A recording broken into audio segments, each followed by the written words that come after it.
c'est quoi votre destinée? Beaucoup vont dire que c'est avoir le travail qui leur correspond, être en couple avec la personne qui leur correspond, être épanoui et heureux dans tous les domaines. Ça va être la pièce de l'humanité qu'ils doivent être. Mais souvent, l'humain oublie la base de sa destinée. Cette base, c'est être vivant. Vous allez me dire, mais Stéphanie, je respire. Oui, mais ce n'est pas parce que vous respirez avec votre physique que vous êtes vivant à l'intérieur, que votre cœur bat pour la vérité de votre âme, que vous vivez dans la vérité de ce que vous êtes. En fait, être vivant, c'est ne plus être dans votre auto-sabotage, c'est ne plus laisser votre passé, l'éducation que vous avez reçue, tout ce que vous avez subi, insuffler et imputer en souffrance ou en douleur votre présent. C'est aussi vous respecter, vous aimer, vous accorder tout l'intérêt que vous avez besoin, tout ce qui vous est nécessaire. C'est écouter ce qui vous fait vibrer, ce qui vous fait vivre, ce qui vous manifeste de la joie et du bonheur. C'est ne plus nourrir ce qui est vide et mort, à l'intérieur et à l'extérieur de vous. C'est être vivant. Alors, oui, vous vous posez des questions de destinée et c'est très bien.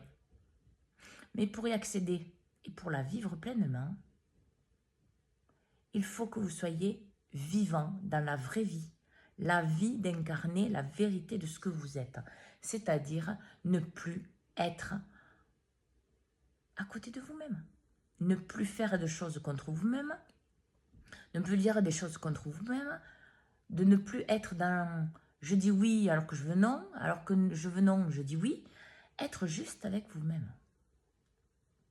Parce que bien sûr, tout ça est nécessaire. Que ce soit pour votre destinée de couple, destinée professionnelle, votre destinée en général, en étant la pièce de l'humanité que vous devez être. Pourquoi? Parce que vous apprenez ainsi à vous connaître, à savoir qui vous êtes, à savoir comment vous fonctionnez. Alors oui, des humains savent leur place, mais n'y sont pas, parce qu'ils n'ont pas commencé le travail à la base. Ils ont commencé par la fin. Et là, forcément, ils vont avoir le choix ou de persécuter et de continuer dans ce chemin qui est de souffrance où ils n'arriveront jamais à leur place, même s'ils la connaissent.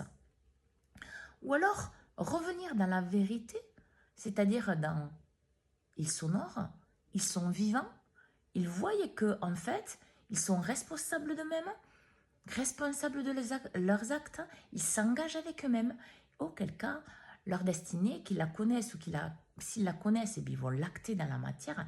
S'ils ne la connaissent pas, elle va se révéler à eux. Tout simplement parce qu'ils sont prêts. N'oubliez pas que par exemple, quelqu'un qui veut monter au sommet de l'Himalaya, pour arriver en haut, il ne va pas y aller là comme ça en se disant un jour, voilà, ça y est, je vais au sommet de l'Himalaya. Non, il va s'entraîner.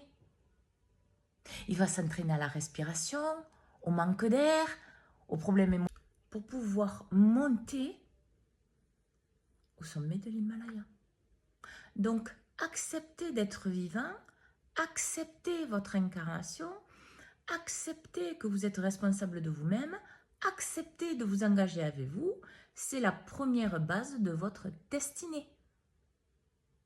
Alors, acceptez de voir là où vous en êtes pour aller là où vous devez être, vous désirez aller pour vos pleines réalisations de votre destinée, en commençant par le début et en arrivant facilement là où vous devez être. Bonne écoute de vous à tous.